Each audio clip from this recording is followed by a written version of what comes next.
음, 하나님 나라 화요 모임 마가복음 45강을 시작을 하겠습니다. 오늘은 변화산의 예수님에 대한 말씀입니다. 마가복음 9장 2절부터 8절까지를 제가 읽겠습니다. 엿새 후에 예수께서 베드로와 야고보와 요한을 데리시고 따로 높은 산에 올라가셨더니 저희 앞에서 변형되사 그곳이 광채가 나며 세상에서 빨래하는 자가 그렇게 희귀할 수 없을 만큼 심히 희어졌더라. 이에 엘리야가 모세와 함께 저희에게 나타나 예수로 더불어 말씀하거늘 베드로가 예수께 고하되 랍비여 우리가 여기 있는 것이 좋사오니 우리가 초막 셋을 짓되 하나는 주를 위하여 하나는 모세를 위하여 하나는 엘리야를 위하여 하사이다 하니 이는 저희가 심히 무서워하므로 저가 무슨 말을 하는지 알지 못함이더라. 마침 구름이 와서 저희를 덮으며 구름 속에서 소리가 나되 이는 내 사랑하는 아들이니 너희는 저희 말을 들으라 하는지라. 문득 둘러보니 아무도 보이지 아니하고 오직 예수와 자기들 뿐이었더라. 아멘. 자, 그 누구였다. 또 다시. 지난주에 우리가 예수님의 첫 번째 제자도에 대한 말씀을 나누게 됐죠. 아무든지 나를 따라오려거든 자기를 부인하고 자기 십자가를 지고 나를 쫓을 것이니라. 이 말씀은 다른 스승과 달리 예수님이 자기 자신을 우리에게 양식으로 주시기에 오셨고 그 길로 사랑하는 제자들을 다 부르시기 위해서 이렇게 제자들을 말씀하시는 것을 나눴습니다. 그러시면서 이제 마지막에 여기 섰는 사람 중에 하나님 나라가 권능으로 임하는 것을 볼 자들도 있느니라. 이렇게 말씀을 하시고 끝내셨습니다. 그리고 이제 엿새우가 지난 거예요. 7일째. 예수께서 베드로와 야고보와 요한을 데리시고 따로 높은 산에 올라가셨다. 왜 엿새 후에 이렇게 썼을까요? 엿새 후는 창조의 7일이죠. 7일째. 그건 하나님이 안식하신 날이고 누가복음에 가보니까 누가는 8일째라고 씁니다. 이 8일째는 부활의 날이죠. 팔요일. 이때 예수님이 예, 높은 산에 올라가셨다. 자, 마가가 이 말씀을 쓸 때 틀림없이 모세가 시내산 위에 올라갔던 그 사건을 회상하면서 썼을 거예요. 여호와의 영광이 시내산 위에 머무르고 구름이 6일 동안 산을 가리더니 제7일에 여호와께서 구름 가운데서 모세를 부르시니라. 출애굽기 24장에 나오는 이 말씀을 회상하면서 엿새 후에 예수께서 높은 산에 올라가셨다. 이렇게 기록을 하고 있는 거죠. 모세는 구름 속에 들어가서 뭘 했을까? 산 위에 올라 40주 40야를 하나님 앞에서 말씀을 받고 있었음을 출애굽기 24장에 보여주고 있죠. 같은 상황을 지금 마가가 기록을 하고 있는 겁니다. 자, 베드로와 야고보와 요한이 예수님과 함께 올라갔다. 이 세 제자는 특별히 12제자 중에서도 중요한 제자들이죠. 1장 29절에 보면 12명을 세우기 전에 이 세 제자를 먼저 부르시는 광경이 나옵니다. 그리고는 5장 37절에 보면 회당장 집 그 야이로의 딸을 죽은 딸을 살리시기 위해 들어가실 때 요 세 사람만 데리고 가죠.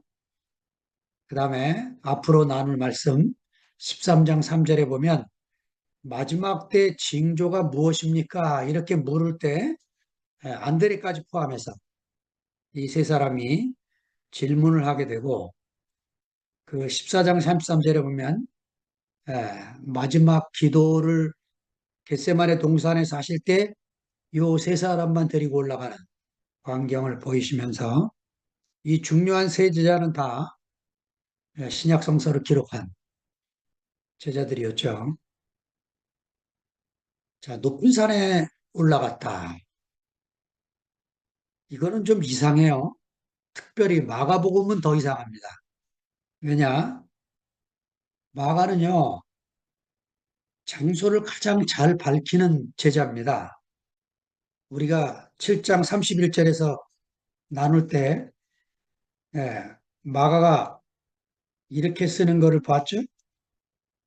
예수께서 다시 두로 지경에서 나와 시돈을 지나고 대가볼리 지경을 통과하여 갈릴리 호수에 이르시매 한 절에다 이렇게 많은 장소를 기록하는 마가임에도 불구하고 여기서는요, 요 바로 앞 본문이 가이사라 빌립보에서 예수님이 말씀하였으니까 그 근처 어떤 산일 거 아닙니까?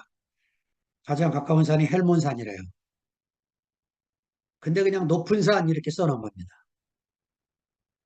예, 마태도 누가도 복음서 누구도 장소를 기록하지 않습니다. 그러니까 이 변화산 사건은 장소가 중요한 것도 아니고 역사적인 현장이 중요한 것도 아니고 그 예수님의 이 변화된 모습의 그 의미 그것이 대단히 중요하기 때문에 복음서 제자들이 장소를 밝히지 않은 상태에서 이렇게 쓰게 된 거죠. 사도 요한도 같이 있었어요. 근데 이 영광스러운 장면을 요한은 생략을 합니다. 그러면 이거 상상을 했을까, 제자들이? 그건 아니라는 거죠. 사도 베드로가 베드로후서 1장 16절부터 18절에 이렇게 이제 기록을 합니다. 우리 주 예수 그리스도의 능력과 강림하심을 너희에게 알게 한 것이 공교히 만든 이야기가 아니라 우리가 그의 크신 위엄을 친히 본 자라. 지극히 큰 영광 중에서 이러한 소리가 그에게 나기를 이는 내 사랑하는 아들이요 내 기뻐하는 자라 하실 때 저가 하나님 아버지께 존귀와 영광을 받으셨느니라. 이 소리는 우리가 저와 함께 거룩한 산에 있을 때 하늘로서 나옴을 들은 것이다. 이렇게 그 변화산에서 여기는 이제 거룩한 산이라고 썼나요? 거룩한 산에서 자기가 친히 들은 그런 사건이었음을 사도 베드로가 쓰고 있습니다. 여기에 이제 중요한 단어가 저희 앞에서 변형대사, 이 변형대사라고 하는 이 단어인데 이 메테모르포테 이 단어는 히브리 단어 중에 유일하게 있는 단어입니다. 변형에 관계된 단어는 이 단어밖에 없어요. 메테모르포테 합성어죠. 예, 메타 플러스 모르포 이래서 이제 단어를 만든 건데 인간의 모습이 신적인 영광의 모습으로 변화됨의 표현입니다. 그런데 이 변화는 신비적인 신격화가 아니라 하나님의 형상으로 회복된 것을 표현할 때 이렇게 쓰고 있다는 거죠. 자, 그러므로 우리도 그리스도 안에서 이 변화가 시작이 된 것을 메테포르포테, 모르포테라고 말하고 우리는 하나님의 특별한 은혜를 받아서 매일 저녁마다 이렇게 예, 하나님의 형상으로 회복된 메테모르포테를 늘 보고 만지니까 예, 빠진 날은 뭐가 있었을까 하고 궁금해서 견딜 수가 없어서 예, 찾아서 듣고 하는 그런 일이 벌어지게 되는 거죠. 예, 어제 아주 형식 형님이 2PM의 의미를 아주 뭐 새롭게 해석해 주시는데 아주 은혜가 됐습니다. 야, 가장 뜨거운 오후 2시에 그 시원케 할 음악, 사람들에게 안식을 줄 수 있는 음악, 이런 음악을 만들고 싶어서 2PM이라는 그 그룹을 만들었다. 6명이라고 그러셨나요? 예, 그 그룹을 만들어서 2PM이라고 이름을 지었다는데 어떻게 우리가 이 이름을 이렇게 갖다 쓰게 됐는지 그것도 신기하고 예, 자, 그것뿐만 아니고 세인트루이스 영미자매가 또 간증할 게 하나도 없다 그러면서 간증할 게 없다 그러면서 입을 열더니 또 아름다운 간증을 내놓고 어제 신기했던 건 승목입니다. 간증하려니까 계속 미루다가 막판에 순태영 님이 마무리 말씀을 하니까 이제 할 말이 생겼다고 튀어나오면서 간증을 하는데 저는 하여튼 신기한 게요. 우리 승목이가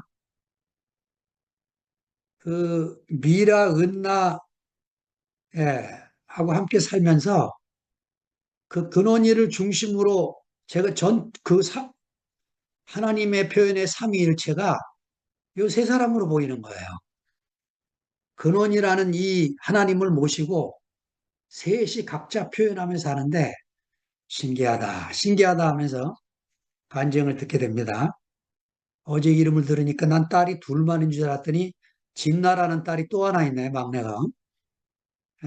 아주 기회 되면 한번 봤으면 하는 마음이 생기더라고요.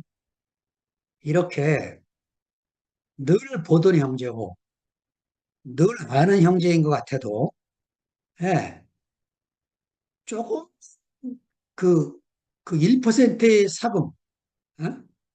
메티모르포테 이게 이제 우리 앞에 나타나면 지워지지 않는 무엇이 우리 안에 또 생기게 돼서 그 한 사람을 변화시켜서 모두에게 양식이 되게 하시는 이 하나님의 놀라운 잔치를 우리가 매번 누리게 되니까 사실은 여기가 변화산이죠. 예? 무슨 산 꼭대기에 올라갔다 이 말이 아니고 예? 여기가 변화산이기 때문에 우리가 이 말씀을 파일이라도 챙겨 듣고 찾아서 듣고 이렇게 되는 거죠. 예수님의 입은 그 옷이 광채가 나며 세상에서 빨래하는 자가 그렇게 희귀할 수 없을 만큼 심히 휘어졌다. 예, 그 옷이 광채가 났다 했는데 마태는요 그 얼굴이 해같이 빛났다 이렇게 씁니다. 누가는 예수님이 산에 왜 올랐느냐 기도하기 위해서 올라갔다 이렇게 씁니다. 저자들이 다 어떤 의도가 있어서 이렇게 쓰고 있는 게겠죠. 제가 이 광채라는 이 단어를 찾아보니까 히라보로 스틸본데 제가 좀 더 이 자료를 더 찾을 필요가 있는 게 이 스틸이 그 우리가 알고 있는 스틸 아닌가 싶은 게 거기다가 스틸보 동사 전미어를 붙여서 스틸보라고 만든 게 아닌가 싶은데 왜냐하면 이 광채가 금속의 광채, 금이 빛나는 것 이런 표현의 스틸보입니다. 물에 햇빛을 받아서 물이 반짝반짝거리는 거. 이 광채를 표현하는 거예요. 그러니까 이 광채가 발광체도 있고 반사체도 있는 거죠. 우리 주님은 반사체이기도 하시면서 발광체이기도 하시죠. 우리는 우리는 반사체입니다. 그래서 우리가 주님과 연합했다, 주 안에 있다 이런 표현은 가능해도 내가 예수다 이거는 우리가 늘 삼가해서 표현해야 될 그런 표현이라고 여겨지죠. 심히 희어졌다. 예.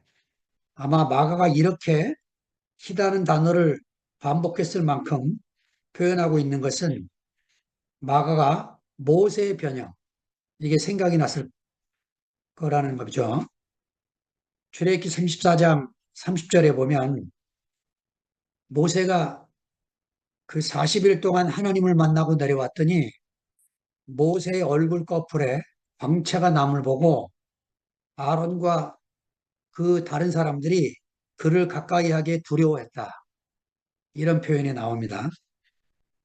그러니까 하나님을 경험하는 것은 이렇게 우리에게 그 이거를 뭐라고 표현할까요? 두려움, 무서움, 이것도 좀 부족한, 예, 역시 잠언서에 나오는 경외가 가장 적절한 표현인 것 같아요. 자, 4절에 이에 엘리야가 모세와 함께 저희에게 나타나 예수로 더불어 말씀하거늘 그 모세와 엘리야가 나타났다. 예, 모세는 율법의 대표고 엘리야는 선지자의 대표죠. 예, 그 율법과 선지자 이런 모세와 엘리야를 말하는 겁니다. 이 둘은 구약 전체를 대변하는데 왜 변화산에서 예수님과 함께 이 두 사람이 나타났냐면 이 두 사람의 공통점이 뭐냐면 하나님의 부름을 받은 사역자죠. 출애굽기 3장에 보면 호레습산 떨기나무에서 불꽃 가운데서 하나님이 모세를 부릅니다. 신기해서 모세가 갔는데 나무가 타질 않는 거예요. 이게 그리스도 안에서 우리의 변형을 표현하고 있는 거죠. 우리의 변화. 우리의 외형은 하나도 변화되는 게 없어요. 뭐가 변화됩니까? 우리의 마음이, 우리의 속 안에서, 속마음이 변화가 일어나는 거죠. 예. 이게 하나님이 우리를 불렀다는 증표죠. 자, 열왕기상 17장으로 써 있는데 제가 잘못 썼습니다. 19장입니다. 고쳐 쓰세요. 19장. 예.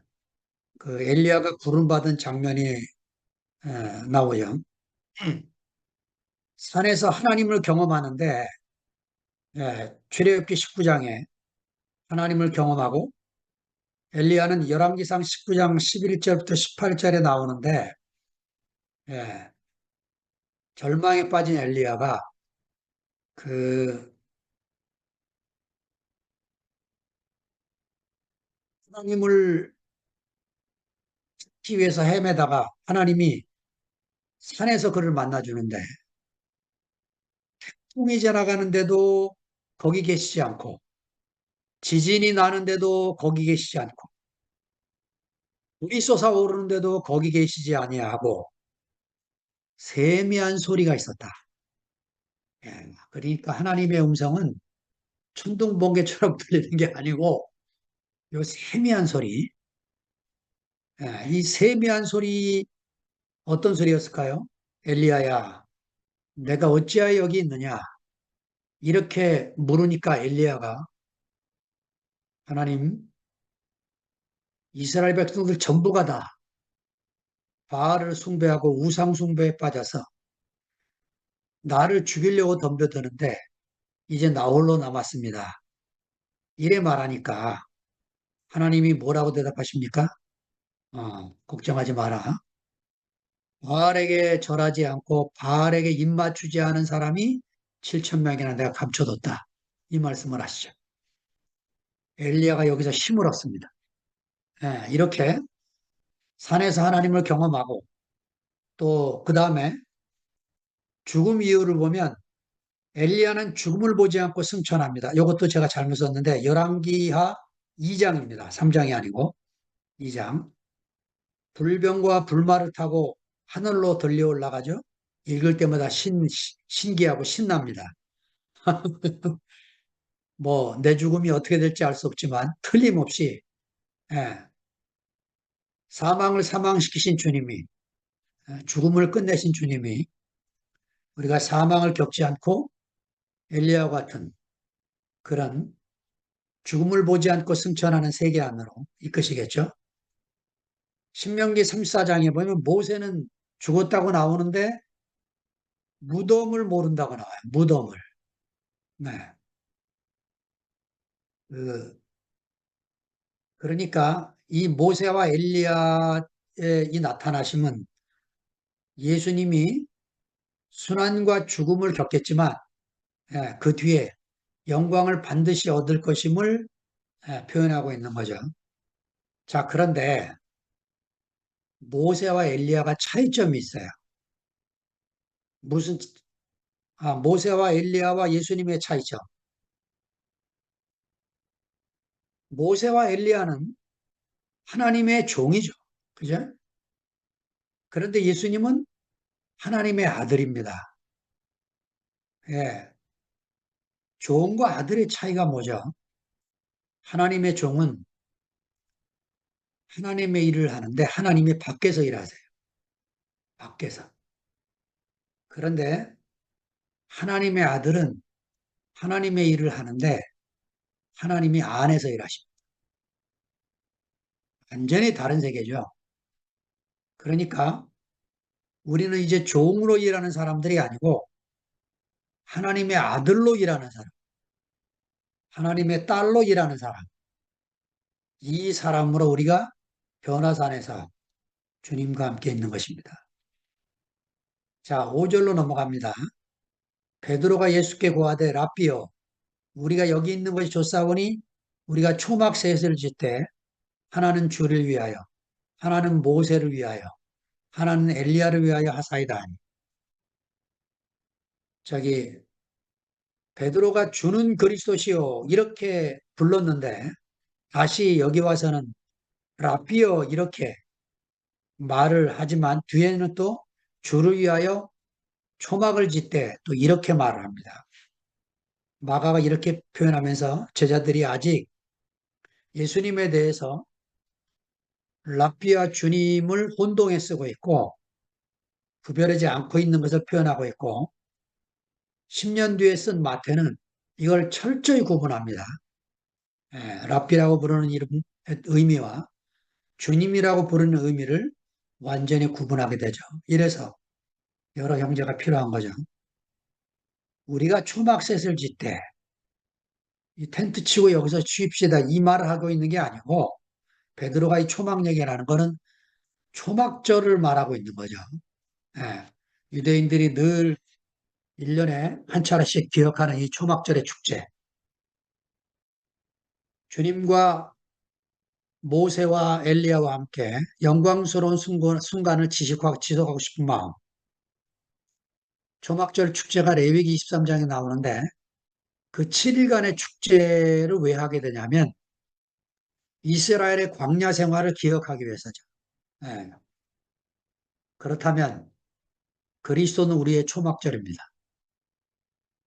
그리스도가 우리의 초막절이라는 말은 뭐냐면 우리가 교회 생활하면서 내 광야 생활이 어떠했는지 또 지금 누리는 내 가나안 생활은 어떤지 이거를 추억하게 하며 살게 하는 그런 광경이죠. 예. 뭐 우리가 주님 안에 들어와서 오자마자 가나안 생활이 되겠어요? 제 개인적인 삶을 봐도 처음엔 저도 광야 생활을 한동안 했던 것 같아요. 예.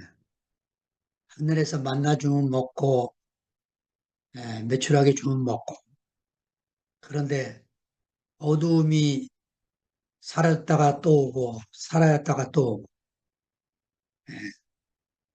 어떤 때는 감사와 찬양이 나오고 승리하는 것 같다가 또 꼬꾸라 넘어지고 이런 이제 광야 생활이 되다가 이제 뭐 지금 새 제자들도 이 변화산에서 주님을 이렇게 봤음에도 불구하고 이 변화된 주님 하나님의 형상과 모양이 회복된 한 사람 이 참사람 예수님을 봤음에도 불구하고 십자가로 가시는 예수님을 따라갈 수가 없는 네. 이름만 제자지 그 제자 도의 그 길은 따를 수가 없는 그런 상태인 것을 보여주는 거죠. 뭐, 앞선 제자들이 이랬으니까 아무 걱정 안 해도 될 것 같아요. 예, 내가 광야 생활을 하든 가나안 생활을 하든 하나님이 자기 필요만큼 생명을 공급하셔서 자기 일에 또 쓰시게 되는 거니까요. 이는 저희가 심히 무서워함으로 예, 이 하나님을 경험한다는 이 자리는요. 설명하기가 어려운 것 같아요. 예, 이 하나님을 경험한 사람들의 공통된 특징들이 있습니다. 이사야 6장도 그렇고 요한계시록 1장도 그렇고 요한계시록 1장에 사도 요한이 주님을 만나고 이렇게 표현합니다. 내가 그 발 앞에 엎드려 죽은 자 같이 되매 그가 오른손을 내게 얹고 가라사대 두려워 말라 나는 처음이요 나중이니 곧 산 자라 내가 전에 죽었었노라 이렇게 말씀을 하십니다. 그러니까 하나님을 경험하는 것은 예,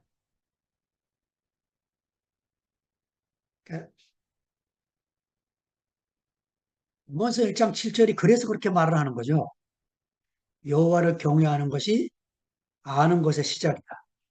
지식의 근본이다.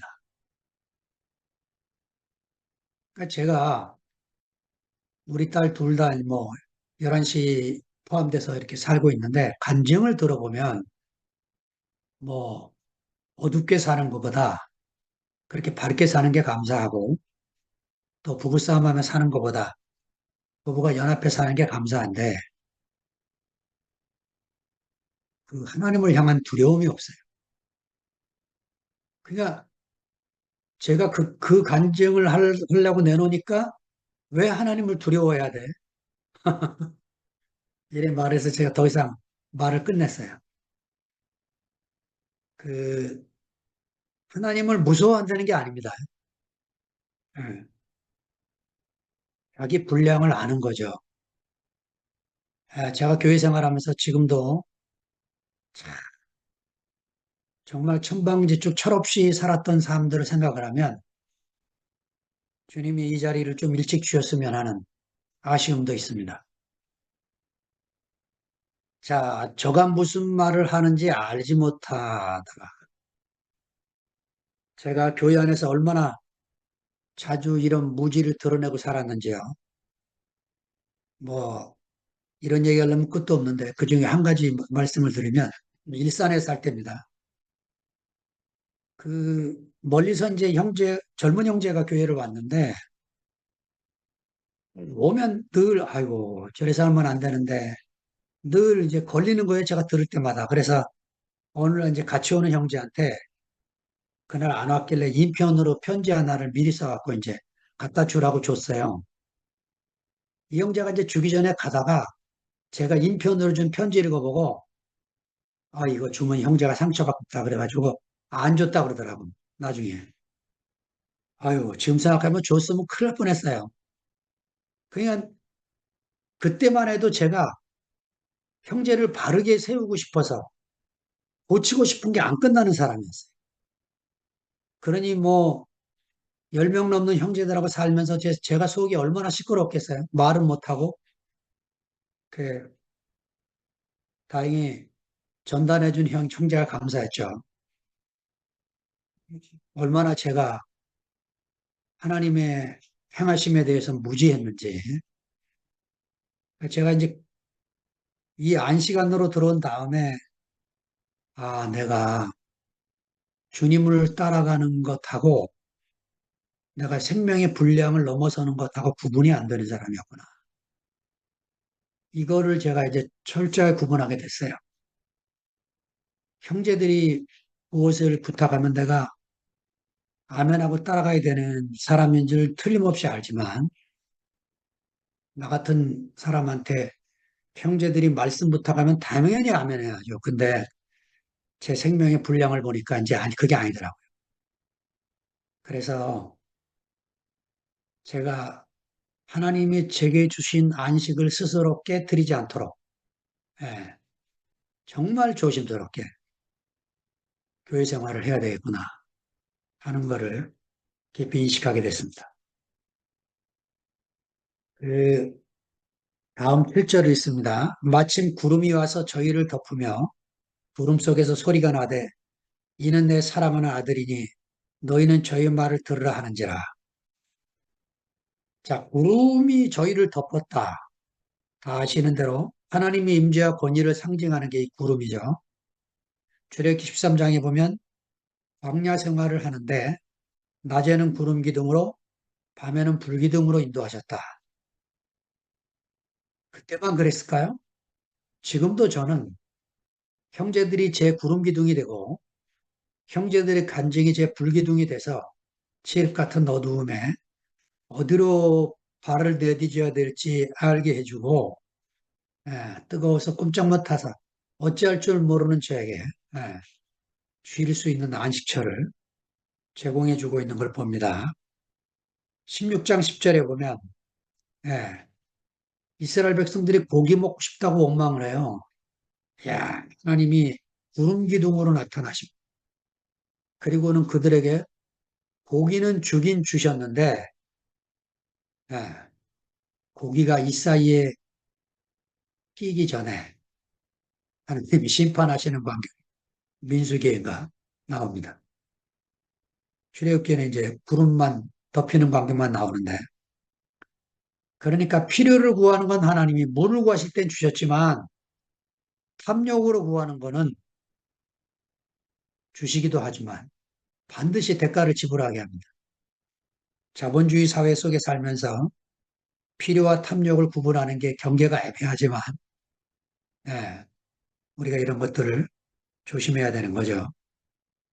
19장 9절에 보면 모세의 권위를 세워주시기 위해서 하나님이 일부러 빽빽한 구름 가운데 내가 임하고 있다는 표현을 하고 있습니다. 40장 34절에 하나님이 그 이스라엘 백성들이 행진을 마치고 예, 성막을 치고 예, 언약궤를 안치시키면 그 뒤에 회막이를 구름으로 덮어서 하나님의 영광의 상징을 그들의 표현함으로 가까이 오지 못하도록 그렇게 하시는 광경이 나옵니다. 자, 이 변화산에서 구름이 저희를 확 덮으면서 음성이 들려오는 거죠. 소리가 나는데 이는 내 사랑하는 아들이 이는 내 사랑하는 아들이니 그 예수님이 이거를 두 번 듣습니다. 이 소리를 마가복음 1장에 침례를 받고 물 위에서 올라올 때 하늘이 갈라지면서 성령이 비둘기처럼 임하면서 하나님의 음성이 들렸습니다. 이는 내 사랑하는 아들이다. 너는 내 사랑하는 아들이다. 이렇게 말씀하십니다. 근데 또 왜 변화산에서 이 말씀을 하실까요? 예. 하나님의 아들로 인정받은 게 예수님 자신으로 알면 되지만 또 하나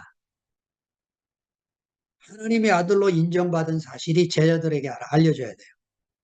그래서 제자들이 이 사실을 알아야 되기 때문에 변화산에서 또 한 번 나타나는 거죠. 그러니까 하나님의 일꾼은요, 하나님의 확증이 필요해요. 하나님의 확증이 없으면 하나님의 일은 되지질 않습니다. 갈라디아서 1장 1절에 보면 우리 갈라디아 형제들에게 편지를 보면서 서두에 이렇게 시작을 합니다. 사람들에게서 난 것도 아니요 사람으로 말미암은 것도 아니요 오직 그리스도 예수와 및 죽은 자 가운데서 그리스도를 살리신 하나님 아버지께로 말미암아 사도된 바울. 그러니까 하나님의 일은 하나님의 확증이 있는 사람이 그 일을 하게 됩니다. 예, 누가 시켜서 하는 게 아니고 이건 내 일이구나 하고 하나님의 확증 때문에 빼앗길 수 없는 일임을 알게 돼요. 누구에게도 빼앗길 수 없는 일. 그 일을 소명으로 감당하게 되는 거죠. 예. 오늘 임윤찬이 처음으로 그 음악 카페에서 인터뷰하는 거를 제가 이제 유튜브로 보게 됐는데, 여러분, 하나님의 일을 하는 사람만 사명이 있는 게 아니더만요. 음악을 하는 음악가에도 그 음악에 대한 사명을 얘기하더라고요. 그거는 사회자가 임윤찬의 음악을 들으면 이 사람은 그냥 음악을 하는 사람이 아니구나. 사명을 가지고 음악을 하는구나. 이걸 느낀다는 거예요. 저는 뭐, 이민찬 피아노 음악 들어도 뭐, 하나도 뭐, 다른 사람이 하는 음악이나 구분이 안 되는데, 이 사회자가 그 질문을 하는 거예요. 음악을 하면서 사명을 느끼시는 거냐고. 그랬더니, 이민찬이 그 얘기를 하는 거예요. 예, 음악에는 두 가지가 있대요. 하나는 역사의 족보를 남기는 음악이 있고, 하나는 그냥 즐기는 음악이 있다. 즐기는 음악은 자기도 즐거워서 하는데, 역사의 족적을 남기는 이 음악은 그냥 할 수 없는 거라는 거죠. 예, 정말 하나님 일도 마찬가지죠. 누가 시켜서 합니까? 안 시킨다고 안 합니까? 예, 그건 하나님이 제게 주신 일인 거야. 그래서 하게 되는 겁니다. 예, 그리고 예, 빼앗기지 않으려고 하는 거죠. 음. 자, 너희는 저희 말을 들어라. 제자들은 그 지금 왜 하나님이 개입하셔서 이런 말씀을 하냐면 베드로의 말 때문에 그렇습니다. 초막 셋을 지어서 모세와 엘리야와 예수님과 함께 삽시다. 이게 뭐예요? 예수님을 지금 동급으로 구약의 두 대표되는 선지자와 동급으로 생각을 하고 있는 거죠. 예수님은 그런 분이 아니라는 거죠. 새 언약의 예, 새 사람으로 우리에게 선물로 오신 분이라는 것을 제자들은 알 필요가 있어서 이제는 예수의 말에만 귀를 기울이고 살아야 될 때다. 이 말씀을 주님이 하시려고 하는 거죠. 자, 지금 바로 8장에서요, 십자가 얘기를 처음 하셨습니다. 내가 장로들과 제장들에게 미움을 받고, 버림을 받고, 그래서 죽임을 당하고, 사흘 뒤에 다시 살아나게 될 거다.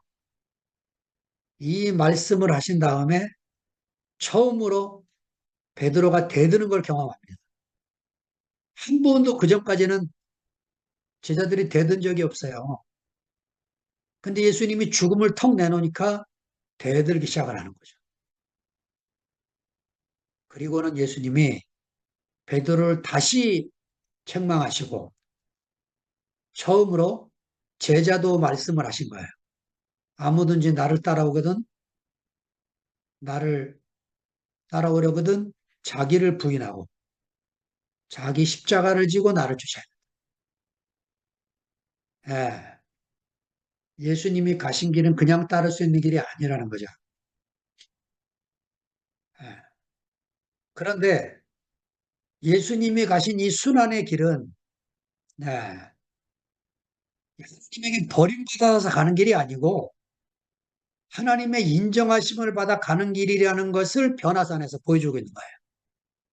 그래서 내가 십자가에서 죽을 때 실망하지 말아라. 하나님이 그 영광에 나를 먼저 동참시키고 너희를 동참시키기 위해서 먼저 가는 길이다. 이 말씀을 하고 계시는 거죠. 마지막 8절입니다. 문득 둘러보니 아무도 보이지 아니하고 오직 예수와 자기들 뿐이었더라. 역시 제가 마태복음을 먼저 알아서 그런가요? 표현이 영 서툴러요. 마태는 이렇게 다듬었습니다.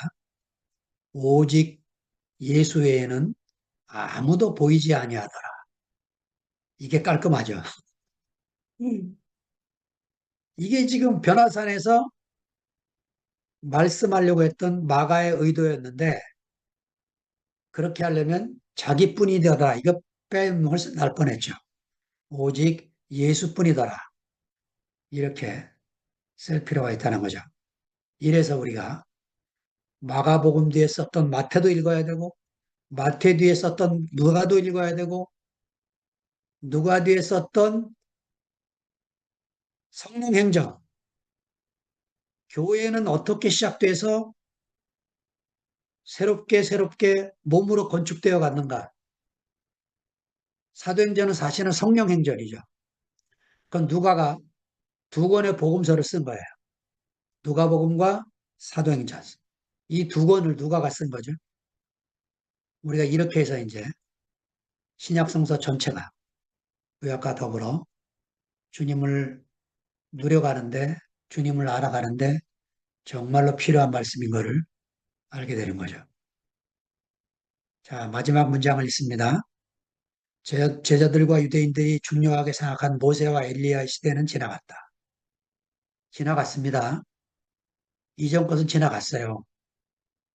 이제는 성경, 그 시대, 이 시대의 성경은 구약이었겠죠.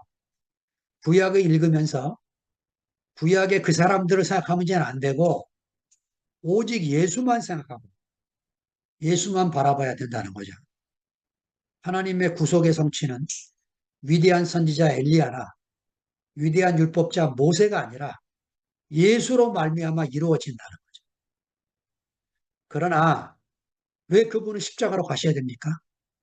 죽음이 궁극적으로 정복되지 않으면 하나님의 경륜의 완성을 볼 수가 없기 때문에 다음 주에 나눌 말씀입니다. 인자가 죽은 자 가운데서 살아나기 전까지는 제자들은 침묵을 지켜야 된다.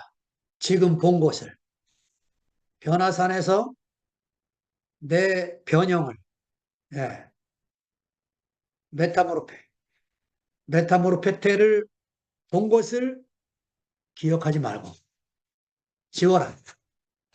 그리고 예수님이 영광을 얻으신 다음에 그 말은 해도 좋다 이 얘기죠. 그래서 제자들은 침묵을 지켜야 되고 스승이 어디로 가는지 알지 못하면서 자기들이 본 것을 말해서는 안 되는 짐을 지고 살아야 했던 것이죠. 여러분과 함께 이런 말씀을 같이 나누게 돼서 정말로 감사가 됩니다. 주님을 찬양합니다. 아멘.